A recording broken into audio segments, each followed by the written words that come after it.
Good evening. I'm Yumi Park, Director of the Women's and Gender Studies program at Georgetown University. I would like to welcome all of you and thank you for joining us tonight in celebrating these women who blazed the trail in so many different ways.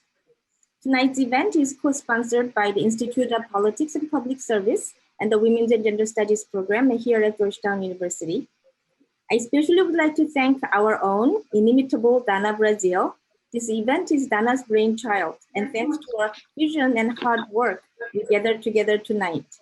I have to also say special thank you to Moya Laifi, whose generosity and patience made all this possible. And of course, I thank Ms. Leslie Byers, who is the guardian angel of our program. Now, if you allow me, I would like to have a moment to recognize the students and the faculty of the Women's and Gender Studies program. Things have been difficult and unsettling for the last 2 years or so, and they persevered and supported each other in the most inspiring way. So thank you and love you all very much. I believe we have gotten closer and stronger together because of what we went through. As you know, every March we celebrate Women's History Month. Its origin, they say, can be traced back to a meeting among suffragists and socialists in 1909, which is an apt reminder that to us in 2021, economic justice and voting rights still remain the most urgent issues to women. In the United States, it became a month-long celebration of women's achievements in 1987, which is also very special to our program because that is exactly the year our program was created. Now, I would like to recognize the outstanding work of our student scholars by announcing the winners of our annual feminist writing competition. The competition was possible thanks to the longest and most fervent supporter of our program, Professor Diane Apostolos Capadona. Thank you so much, Diane, as always. We received so many incredible papers, and it was almost impossible to select the winners. The breadth and depth of our students' scholarship was truly gratifying and even humbling. So this year's honorable mentions are Madeline Kearney, Cindy Wang, Max Frieden Johnson, and Anna Norman. And the winner of this year's grand prize is Maya Silardi with her entry titled Reimagining Reproductive Justice Behind Bars, Reproductive Abuses in the United States Carceral System and Pathways to Justice. Congratulations to all the winners. Now I would like to introduce Georgetown's own trailblazer, Niall Glass, who will have the honor to introduce our distinguished panelists. Already an accomplished activist and formidable presence in DC politics, Niall is the first Black woman to serve as president of Georgetown's main student body. And I cannot think of a better person to introduce today's panelists. Now, please join me in welcoming Niall Glass. And Niall, you can take it away. I didn't know I was going to get my own little introduction. So yeah, thank you so much, Director Park. And good evening, everyone. My name is Niall Blass, and I'm a junior in the college. I'm majoring in government with a double minor in sociology and African-American studies. And as it's already been said, I am recently elected president of Georgetown University Student Association. And that makes me the first Black woman to have ever held this position in Georgetown's 232-year-long history. I'm excited for the work that comes with that role, and just as I'm excited for this event, but I'm even more excited to see the day when there are no more firsts to be had. 2021 is a little late, but we're getting there, and I appreciate all the progress that we see. And especially in considering that progress, it's my honor to introduce tonight's panelists. So we have Representative Sharice Davids, who has represented the 3rd District of Kansas in the House of Representatives since 2019, and is one of the first Native American women and the first LGBT Native American elected to the House of Representatives. We have Governor Suzanne Martinez, who served as the governor of New Mexico from 2011 to 2019, and was the first female governor of New Mexico and first Hispanic female governor in the United States. Senator Carol Mosley Braun served from 1993 to 1999 as a senator from Illinois, becoming the first Black woman to serve as a United States Senator. Delegate Kathy Tran is the first Vietnamese American elected in the Commonwealth of Virginia and one of the first Asian American female members of the House of Delegates, where she has served since 2018. And then Governor Christine Todd Whitman, who is the first woman to be the governor of New Jersey, where she served from 1994 to 2001. And tonight's conversation will be moderated by the lovely Donna Brazil, the first Black woman to manage a major party presidential campaign and an adjunct assistant professor here at Georgetown. Her class is very hard to get into, but I'm hoping, because I'm a senior next year, I'll make the wait list. So fingers crossed on that. Please be sure to join in the conversation by tweeting at GU Politics and hashtag GU Politics Forum. And for those of you watching in the Zoom, you can submit questions by using the Q&A button at the bottom of the screen. Now, without further ado, over to Donna to get our conversation started. Well, thank you, Madam President, and I look forward to working with you on campus. I know you are going to bring much needed change, and I look forward to having a dialogue with you about ways in which we can improve the campus experience for all our students. Let me just say what a great honor it is to serve as a moderator of this distinguished panel. These are women that I know because they have all dared to make a difference. And choosing these women, we wanted women who not only broke down serious barriers, but women who continue to open doors for other women. We stand on their steely shoulders. So let me start by asking each of you a question. As leaders in our country, you have helped to shape American politics. How did you get started? Who helped you? Who inspired you? Or paved the way for you to run for public office? Oh, thank you very much, Donna. Let me say that I had not intended to go into politics. I'm a lawyer by training. And when I left the United States Attorney's Office and became a bird watcher, the Chicago Park District started to destroy the habitat of the bobolinks in our park, in our local park. And when our state representative retired, a number of the other bird watchers came to me and said, we think you should run for office. I went, the normal, why me? I'm a girl. I don't know anything about politics. And then there's this pundit who came up and said, don't run, you can't possibly win. The blacks won't vote for you because you're not part of the Chicago machine. The whites won't vote for you because you're black, and nobody's gonna vote for you because you're a woman. It was like, okay, where do I sign up for this job? So I was inspired by a dare, and I got in, I ran for a state legislature and I won, and I haven't looked back since. Thank you, Madam Ambassador. Congresswoman, your path. Well, so I think actually you said who inspired us and who paved the way. And I think I'm on a panel tonight with folks who did just that. And I would say why I did it and how I ended up getting into it was really, there were no women in the race to take on the 4-term Republican incumbent that was, that held this seat, and he had not been doing a good job representing the district that I felt like my community deserved a lot better. And of course, I started off asking other women if they would get into the race. And then when all of them kept saying no, I realized if I'm asking the question, who's going to do something about the problem of not having any women in the race, can I be part of the solution to that problem? And it turned out the answer was yes. And here I am getting the chance to interact with folks who really have whose work has made it possible for me to have a seat in Congress. So thank you to my fellow panelists and to you, Donna. Thank you. Governor Martinez. Well, growing up, I was called by my grandmother La Abogadita, which means the little lawyer. I like to debate and argue and kind of give my point of view and listen to other points of view. But I had 2 amazing teachers in high school, freshmen, got us together, a group of girls, and started to make us think outside the box. My box at the time was I wanted to have a really pretty dress for the spring dance and a date. That was all I was thinking of. But what they made us do is think about, where do you want to be in 5 years? Where do you want to be in 10?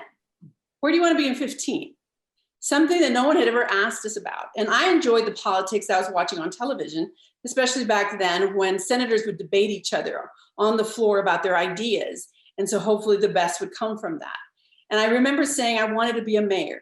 And they asked me, why stop there? And I said, well, I don't have any other people to follow. I don't see any other folks, other women that I say I want to follow that woman in leadership. They said, tell me, why wouldn't you become the first?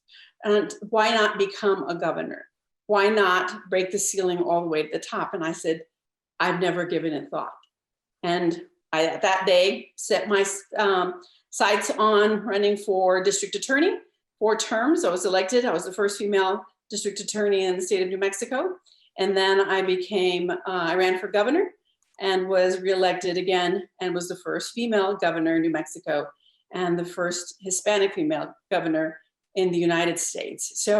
So two very valuable teachers that were so important in my life.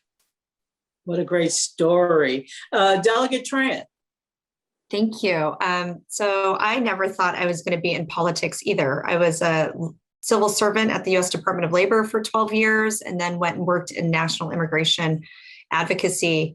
But I was pregnant with my fourth child during the 2016 presidential elections and just realized that the direction that the country was going to take was the antithesis of why my family had come to this country as boat refugees from Vietnam in the early 80s. And so after I had my daughter, we named her Elise McCourt. Elise was inspired by Ellis Island. Matt, my husband, had family who passed through Ellis Island in their search for opportunity in America as they were escaping anti-Semitism at the turn of the century. McCourt is Vietnamese for bright bell, and that was inspired by the Liberty Bell. So her name to us means to ring the bells of liberty and champion opportunity for all. And when she was about a month old, I started seeing all these, things on social media saying we needed somebody to run in this district in the House of Delegates in Virginia. And I was like, do I live in that district? And well, why not me? It can't be that hard. It is that hard. Running for office is not easy. But I just kind of jumped with both feet into the deep end and didn't know anything at all about being a candidate, running a campaign, and all that it would entail, but had some really good support networks that developed along the way, and did it because I'm a mom and this is about my kids and their future. Thank you so much. Governor Whitman. Well, I came at it in a very different way from everybody. I was kind of inculcated in it. My parents were very involved in politics in New Jersey and in the nation. They never ran for office, but they cared deeply. And I was the youngest of four by 8 years. I was kind of the tag along.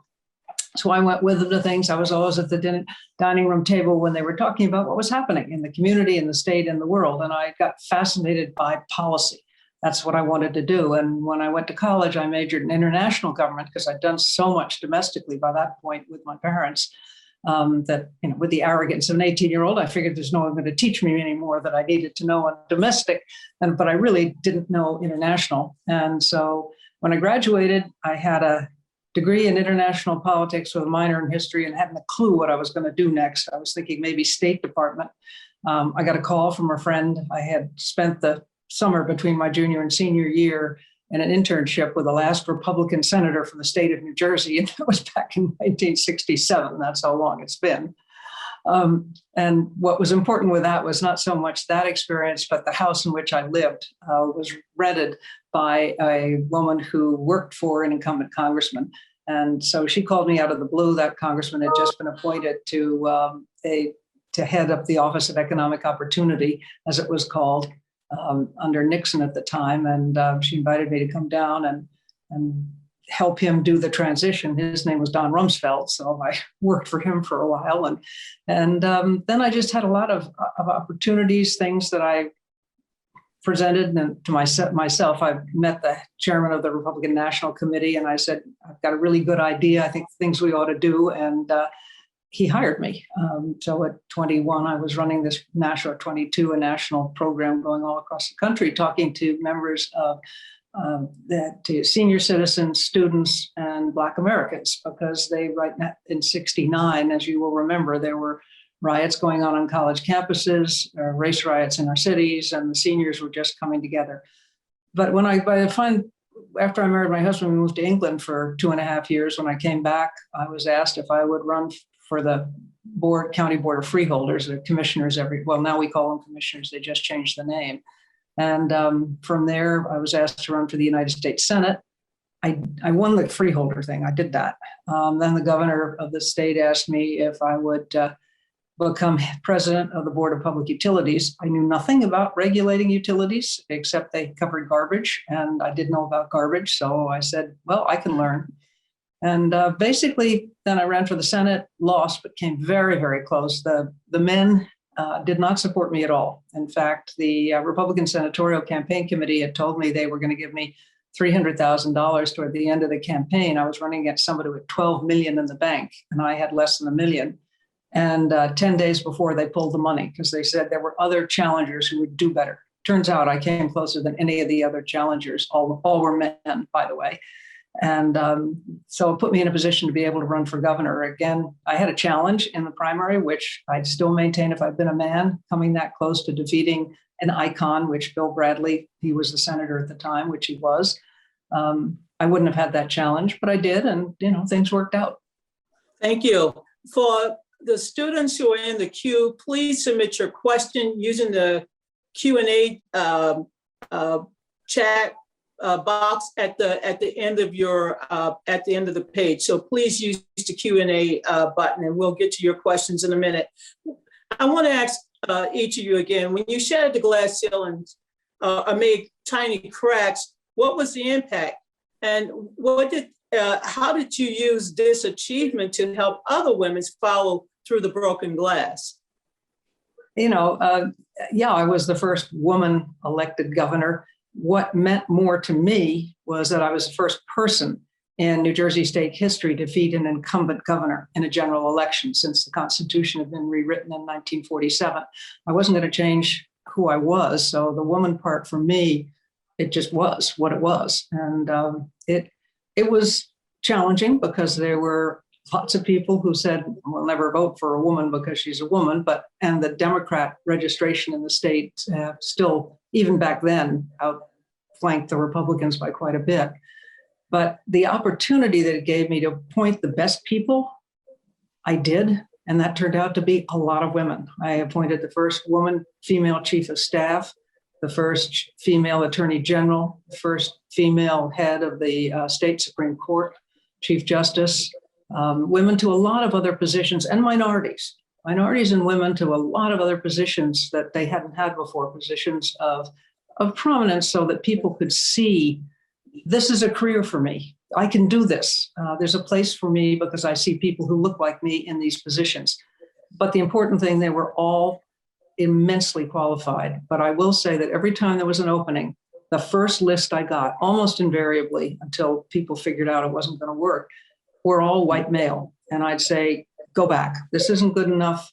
Cast the net wider. I may choose somebody from the first list, but I want a more choice. And that's the way it worked out. So there are a lot of people, you don't think about being a role model, but that's what you are. And you give opportunity to those who haven't had that opportunity before. Would anyone else like to comment on how can we help others come through the broken glass that you have shattered? Well, I certainly hope that, having been the first in New Mexico, and I strongly believe that I happen to be a female and I happen to be of Mexican descent. However, I'm hoping that when I was elected because of the ideas and the policies and the promises that I was making to the people who eventually went to the voter booths and were voting. I wanted to follow through with my promises. I didn't want to say one thing and then do another. It was so important to me to stick to my word. And what was challenging for me certainly was that I had a very senior senator come up to me and that we had to balance a budget that was out of whack, historically out of whack. And I can solve problems. I know how to do those things. And he comes right up to me and he says, darling, don't you worry what you said. Just this is how we're going to do it. We're going to raise taxes. And I know you promised you wouldn't, but you're going to have to so we can balance this budget. I didn't run for 16 months and gave my word to the people of this state saying I would balance it and never raise taxes on the people of New Mexico or small businesses. So for 8 years, I balanced that budget and I never raised taxes. So as a woman, you've got to stand up, show up, and be prepared because there will be challenges along the way that you never expected. I'm hoping that there are always those kinds that are policy issues that we can overcome by coming together and making sure that we're representing the people that we represent, that not just voted for us, but that actually live in our state or our district or our county, wherever it is that we are elected.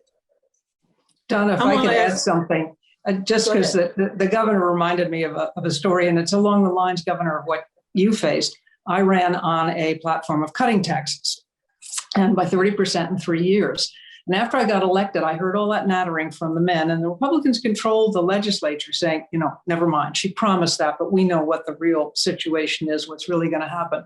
And so what I did is in my inaugural address, it was the year that Bill Clinton had retroactively raised income tax.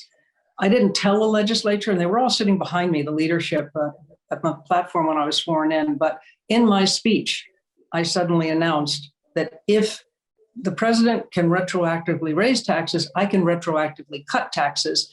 And right now I'm signing an order for the first tax cut. And obviously the people listening loved it. The guys behind me were not so happy because I totally blindsided them, but I knew if I didn't do that, I wasn't going to get it done because they were going to throw up all sorts of legislative blocks to it because they just didn't believe in it. I see Ambassador Braun. I sued my own party on the 1980 reapportionment and created the first Hispanic district in the entire state of Illinois, and created additional districts in which African Americans select. And so in so doing, that allowed for more women to get elected to state legislature, certainly. And it didn't put me on the best paper with the party leadership, but at the same time, it was the right thing to do, because they cut up the Hispanic areas in such a bad way that when we got to court, one of my lead counsel said I could not call the district swastika district because it looked like a swastika the way they had cut the area up. And it's like, they said, that was too inflammatory. I couldn't use that word. But I sued and I won. The case is Crosby versus State Board of Election. We were not a Voting Rights Act state, so we had to prove intentional discrimination. And we did. We did that, and we created additional districts. And I'm very proud of that. So. Thank you so much. Delia Tran, you had your hand up. I'm sorry. Yeah, no, thank you. I just wanted to add, I think what I bring to my role is being a woman, but also the intersectionality with being an immigrant and a former refugee, a mom of lots of little kids. And so, I am pre-COVID, it's a little bit different now, that we're all home together, but pre-COVID, I was the primary caregiver for my kids. And so for any events, I usually had them kind of trucking along with me and sitting in the back, and just help to normalize the fact that our elected officials are also just regular everyday people as well. And I get a lot of that feedback from my constituents now who are like, I see myself in you, and like kind of just dealing with family things and raising kids.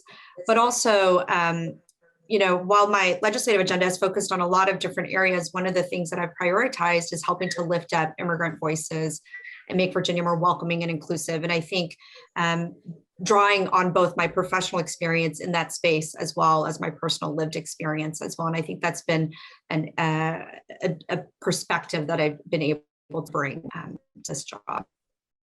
Congresswoman David, last year we were all excited when our country made history in electing former California Senator Kamala Harris as Vice President of the United States. But I got to ask a question because I was watching C-SPAN as our new Interior Secretary, Deb Haaland, took the oath of office. What has this experience been like as the first Native American woman, not only to serve Congress, watching your colleague now serve as Secretary of the Department of Interior? It's interesting because I think that when the announcement was made that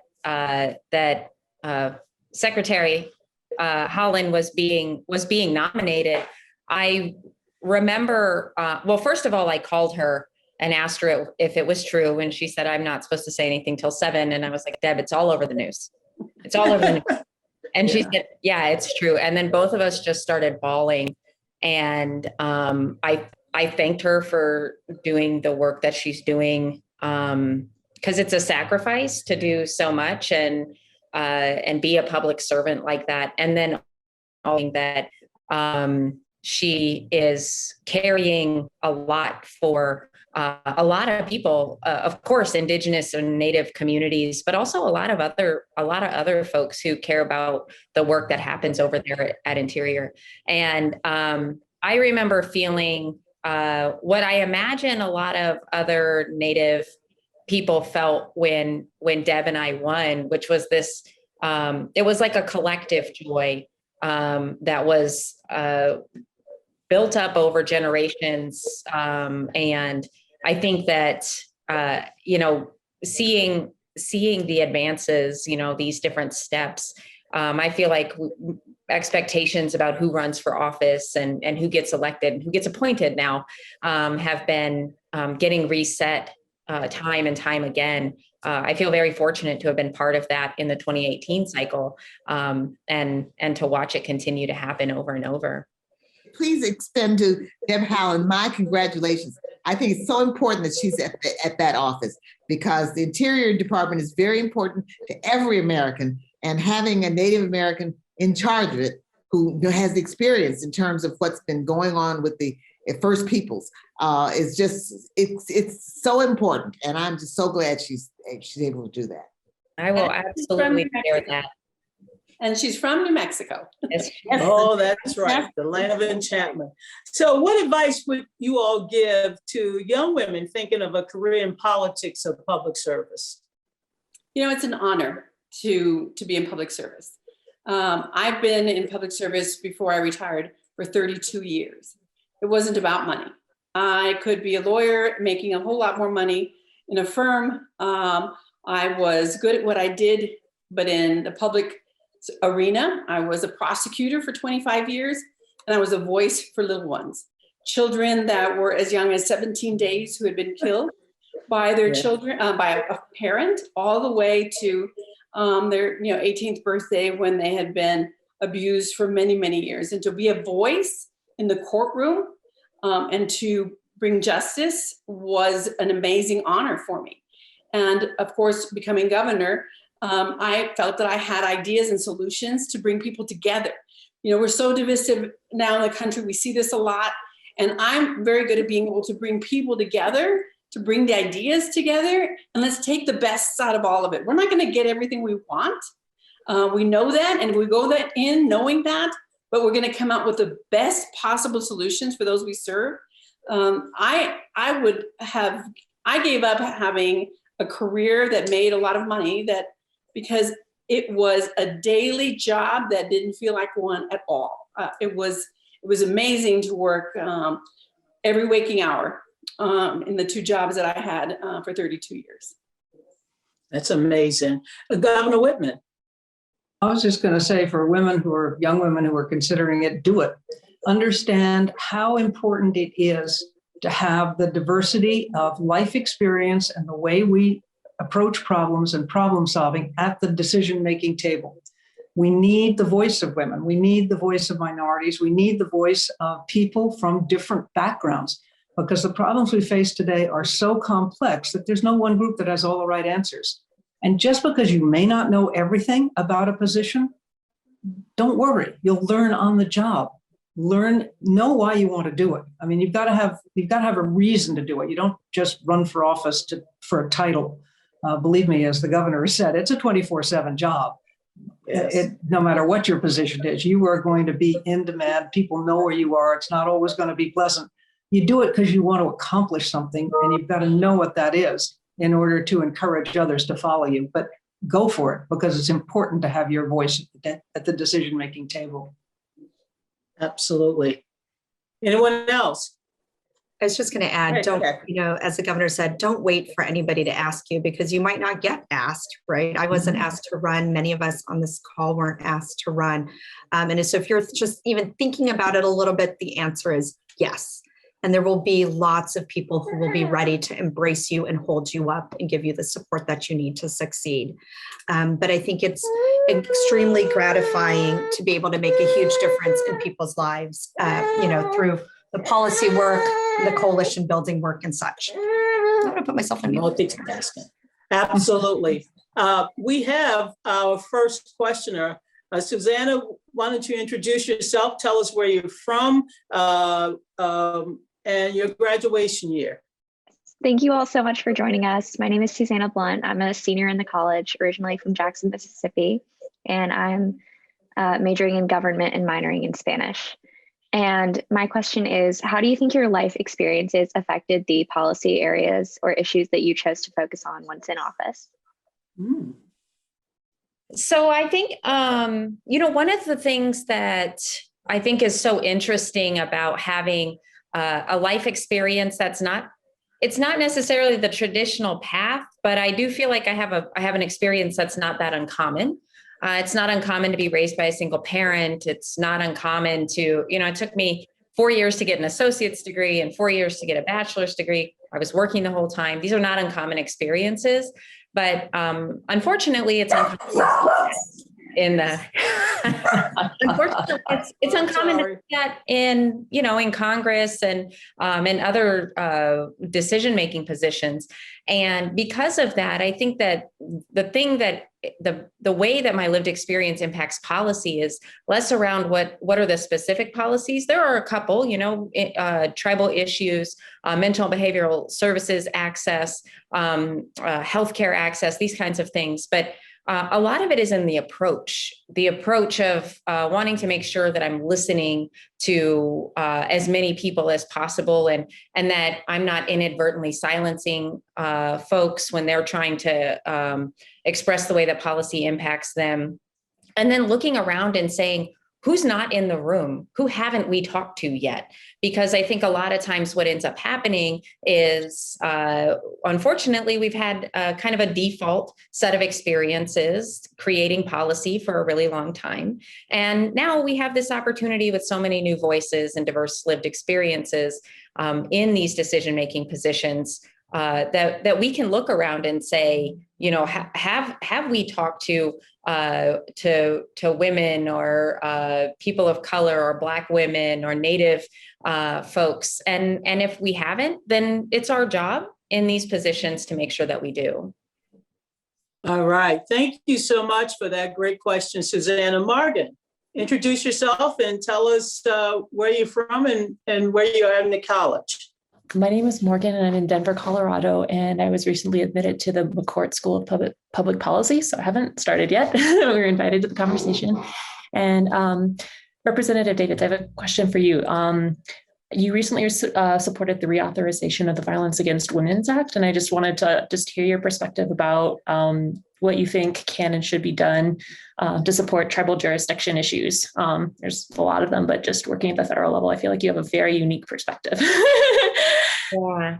So that's a great question. And I'm glad you asked specifically about the tribal provisions. I think that this is an area that, first of all, in the last session of Congress, Congresswoman Holland, now secretary, I don't know what I'm just going to say Deb, don't tell her, that, we got the chance to work on getting a few amendments into the Violence Against Women reauthorization, as well as introducing other pieces of legislation like the Not Invisible Act, which all of these things together have, first of all, we need to have more coordination between jurisdictions when it comes to tribal jurisdictions with the state and the federal.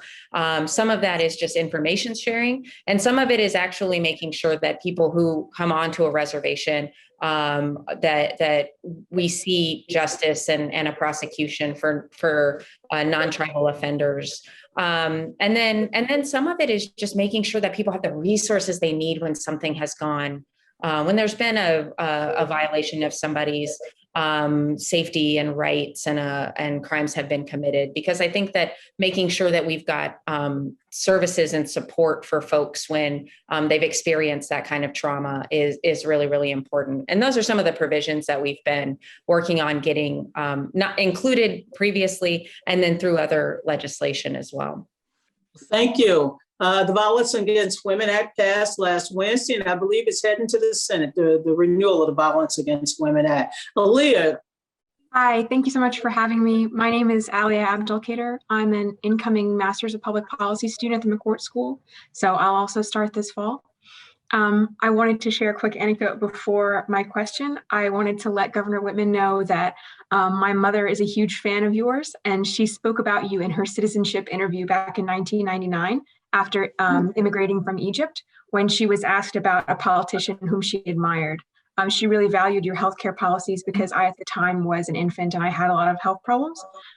So she really looked up to you and your work, and she wanted me to tell you that. Well, say hi to her for me, please. I will let her know. Thank you so much. Small world, small world. But I currently live in Northern Virginia. I forgot to say that before. I don't know.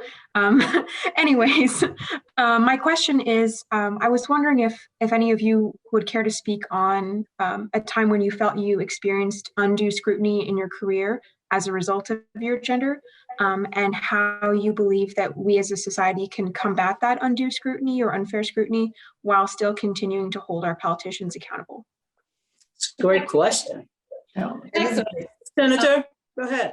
I would say that culture leads and politics follows. And so when you think about it, the fact is that the culture has evolved so we should really celebrate how far we've come. Because, 3 centuries ago, they would put a woman who spoke her mind, put a weight on her tongue and parade around the center of the square. And so women's unsolicited opinions were never welcome. And so now we can at least speak our mind. And thanks to the women that 100 years ago who fought for suffrage, we have the right to vote now. We didn't have that before 100 years ago. So we are moving in the right direction. We just have to be mindful that change doesn't happen overnight, and that it's up to us to keep the progress in the direction of inclusion of women's voices and women's lived experiences. And that's up to us. And so I think that encouraging young women to do that is the most important thing that we can do, to focus in on the possibilities and not the limitations.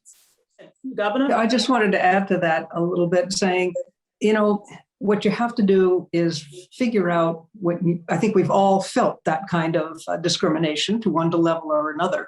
But the thing is, it's their problem, not yours. You have to look at it that way, because you have to look at what it is you want to do and what you want to accomplish, and forget about that. You cannot let that hold you back, because you have to believe that's their problem, not your problem. You know what it is you want to do and why you should be there, and that's how you go forward. I love that. Kathy, I saw you shaking your head. I didn't know if you wanted to add to that. I'll just add, I had a constituent tell me, we were working on a bill together actually for 2 years. And at the end of the session last year, he said, sorry, it's a noise-making toy. He said, Kathy, I didn't vote for you in your primary. You had 4 kids. I just wasn't sure how you were going to get this job done. And I was like, oh, guess what? I'm pregnant. And, right. And so being a woman, being a mom and all of your backgrounds and things like that doesn't prevent you from getting the job done. And so I know that when I walk in, people are wondering, how is she going to get this job done, right? So I just do my job and I try to do it well. And that's what you do at the end of every single day. And that's what's really amazing about being in public service, the amount of people that you can help in so many different ways, whether it's just connecting them to a state agency, whether it's trying to push for policy change. But at the end of the day, it's trying to be a good listening ear, knowing that you have your constituents' backs and trying to help them out. And I think if you do your job, that type of scrutiny will stay, right? It doesn't go away, but you chip at it each time. You have discovered, however, that you cannot compete with a baby. I mean, the baby, Yes. everybody's attention is on the baby. Sorry. It's like, how it's good white noise to me at this point. Right? I agree.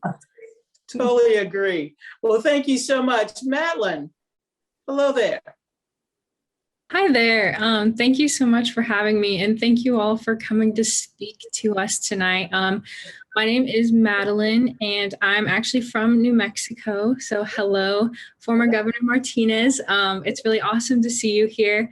So I'm an admitted student to Georgetown, the McCourt School of Public Policy. So I'll be going there in the fall. But I just wanted to ask, I guess a lot of my hesitations going into public service is that I want to serve everyone that I can perfectly. And I'm afraid, so I want to go into education policy and reform. And my fear is that if I decide not to become a teacher ahead of time, that I'm not going to be able to, serve my constituents the best way that I can.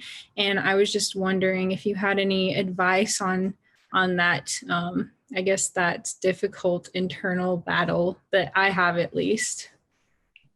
So Madeline, do you think you need to be a teacher before that you can move into the policymaking arena? Yeah.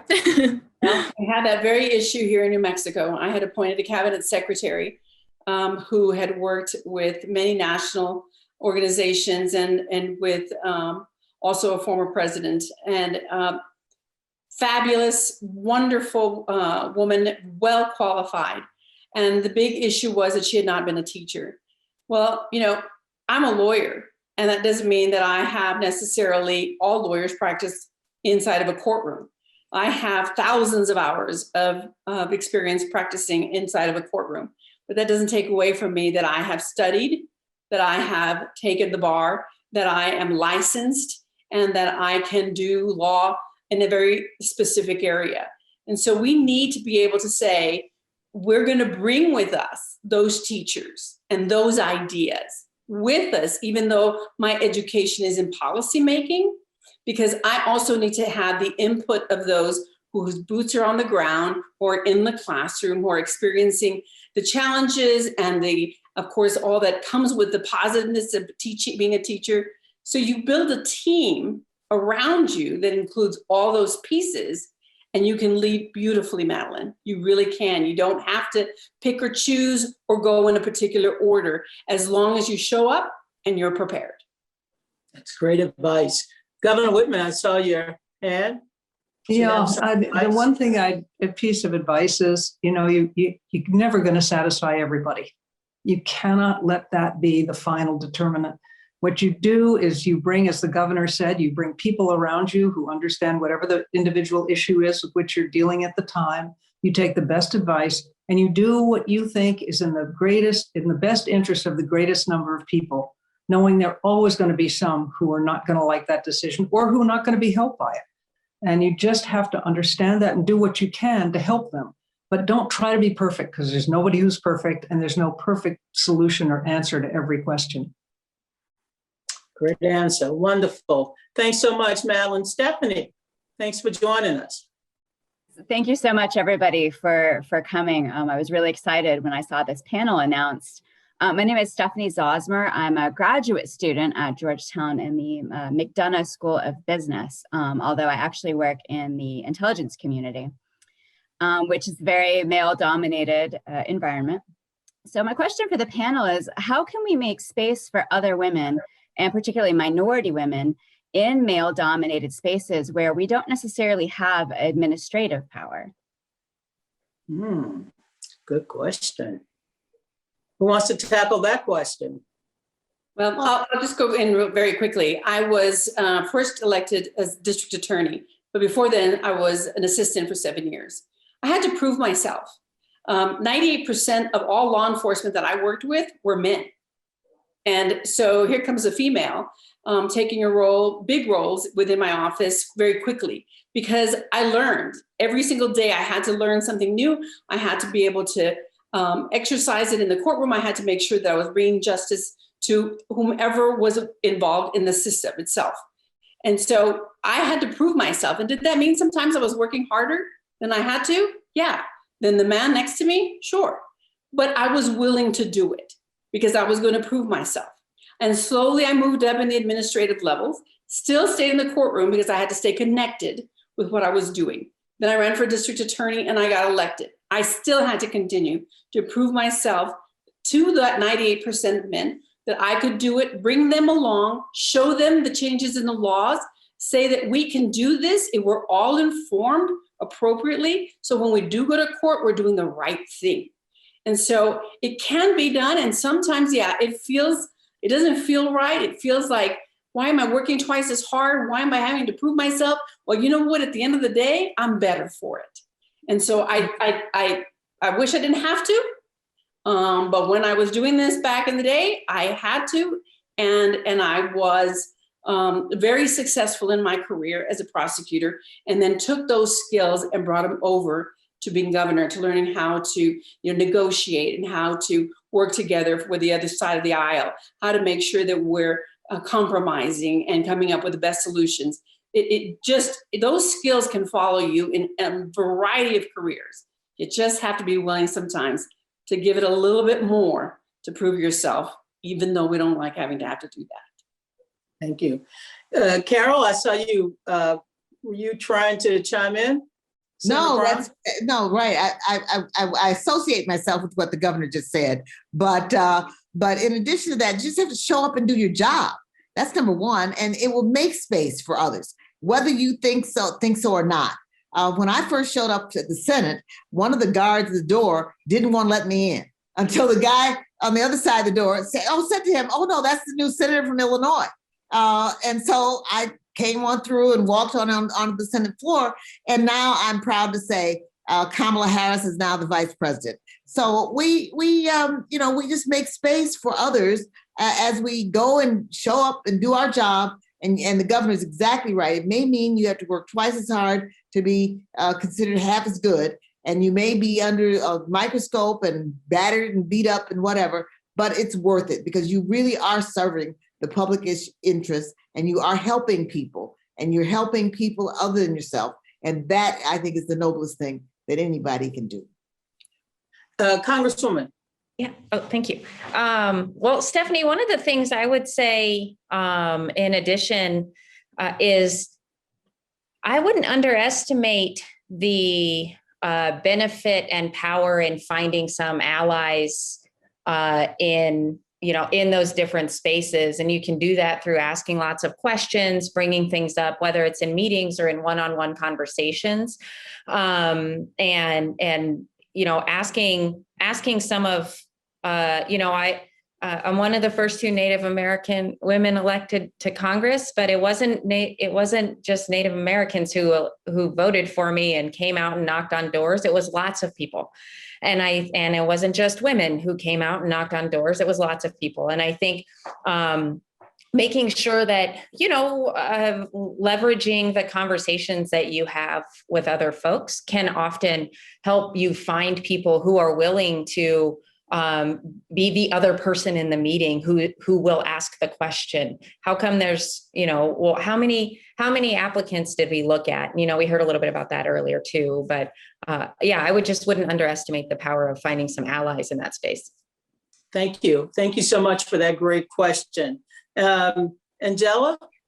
Yeah, I'm sorry. I'm having problems with my video. Just so honored to be in front of you guys. You are so awesome. Woo! So here's my, I would just want to first state there are many cases where women in the workplace are purposely not provided information and resources to achieve even greater outcomes. Sometimes it's a case of being gaslighted by a male-dominated upper management.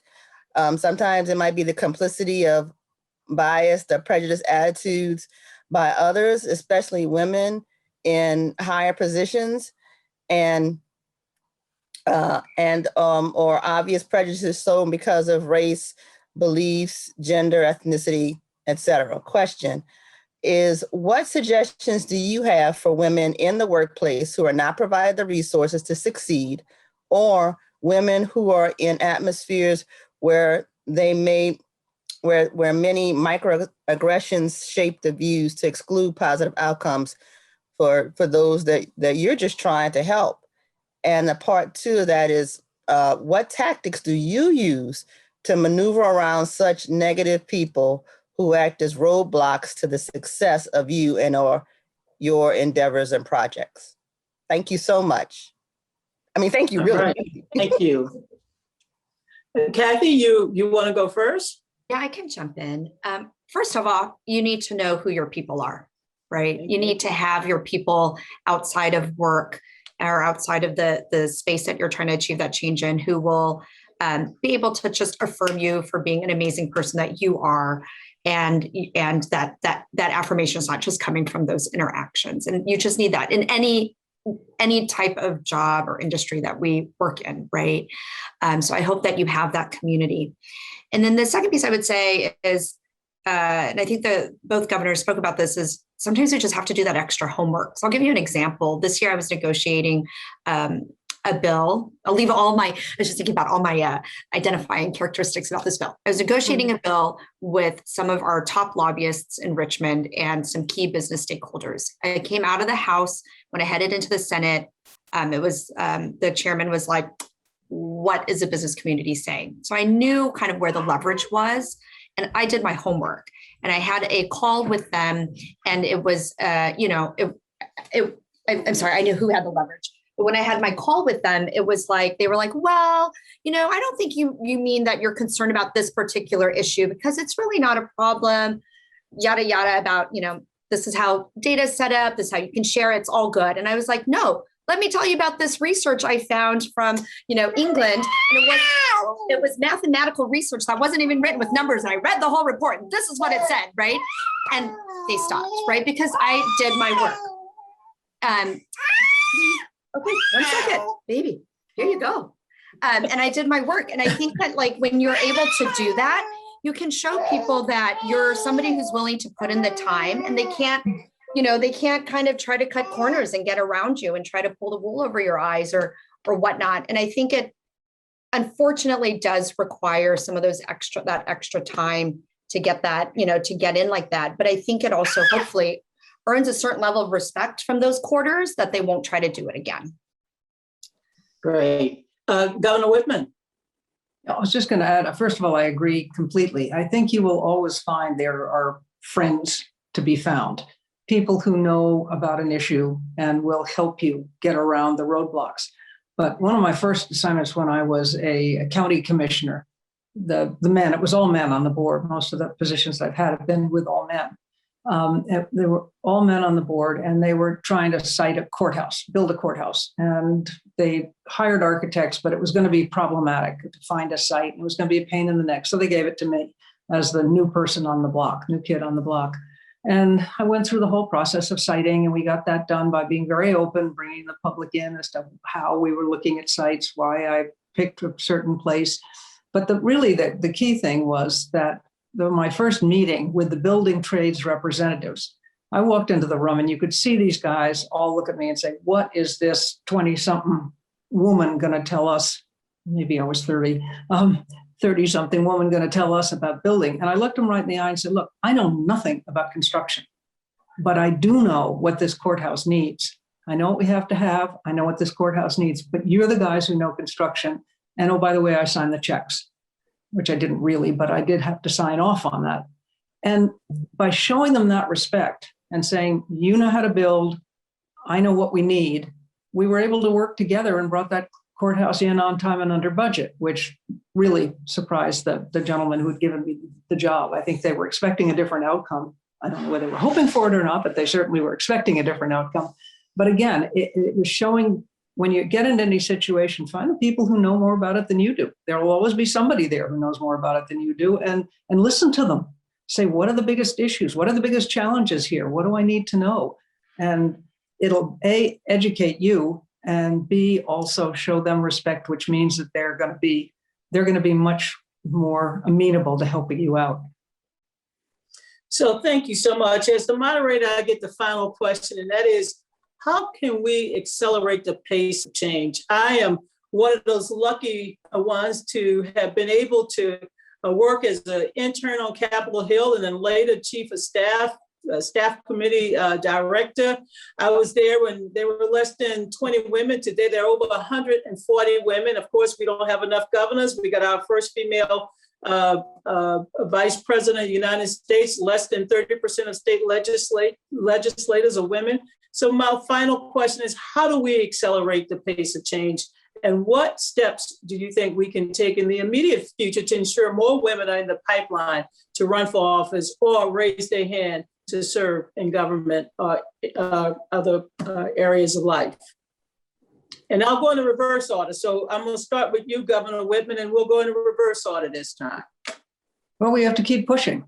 We have to keep pushing and reminding people that it makes a positive difference. Everything you see, every statistic, I mean, you look at boards of directors of private companies, when they add women to the board, those companies become more successful. You look at microloans around the world, and where they get paid back is when they're given to women, because they invest in their communities, and they really do make a difference. We have to believe that internally, and as women, we need to stand up and support other women and give them opportunities, and we're not always as good at that as we should be. Thank you so much. Delegate Tran. Thank you. So a couple of thoughts. One, and just as we're ending, given the violence in Georgia just last week and the rise in racism and hate crimes against Asian Americans and Pacific Islanders, I do just want to note we got to call out misogyny and sexism and racism when we see it, and try to help support either those individuals or those communities that are affected. We can only overcome when we come together. I really believe that. And then also support women who want to run for office, get involved in their campaigns, donate to them. We can only have more women at the seat of decision making tables when we elect them there, or we and then appoint them there and such. So lift them up when you can. Thank you so much. Governor Martinez. Well, certainly this is a conversation that I have with people every single day, every opportunity I have. Whether you're sitting at a restaurant and you have friends around you and say, we're talking politics, we're talking what's going on in the world. And you say, why haven't you ever considered running for the school board? School board is so important. I mean, if you really want to get down to what our kids are learning, school board is super important. When I'm getting my nails done, I've got an audience of 2 or 3 women around me because I'm going to be there an hour. And I had those conversations with them and I started to say, why wouldn't you consider it? I mean, you're smart, you're bright, you're intelligent, you're articulate. Why wouldn't you do this? But we have to make sure that we're encouraging women who can be successful. Because just like everything else, we have people who are good at what they do and people who aren't so good at what they do. We want to make sure that we have role models that we're supporting and that we're talking to about saying, you too can do it. If a little girl from a border town can become a governor of a state and a border, I mean, that means, in America, todo es posible. Everything is possible in America. We just have to start having those conversations wherever we find women who will just sit there and listen for a little while and say, just like those teachers told me, why not go for governor? Why not think bigger? Why not think long-term? Thank you so much. Congresswoman Davis. I guess I want to flip it on its head, the direction of the conversation. As we have to think about ways that we're supporting others, but we also need to do a little bit of oftentimes internal work to make sure that we're finding the things that really will help us thrive. And the more you do that, and particularly since we're talking to presumably students, grad students, soon to be students, if you're following the things that you feel are your calling, your true north, whatever way you want to think about that, the stuff that gets you excited, the stuff that gets you like up in the morning, you're jumping out of bed, you want to get to work on this stuff. That's the stuff that if you're focusing on that, that's going to be the way that you can give back to your community in the best way possible. Because when you're doing the work that feels like it's your conviction, it's your passion, and you can thrive in doing that, you're going to be so much better situated. I often ask if the first question or first thing that pops into my head, if I'm making a decision is, I'm supposed to, that supposed to is almost always somebody else's idea. It's somebody else's idea about what you should be doing.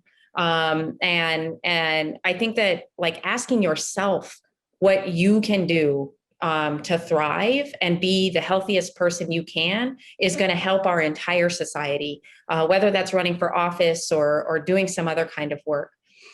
Thank you so much.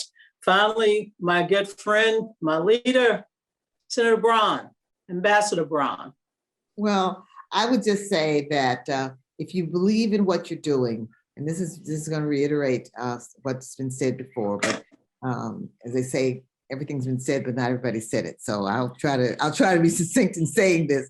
But if you believe in what you're doing and you recognize that it's about public service, it's not about you personally, it's about what you can do for other people, and you pursue that, you'll be fine.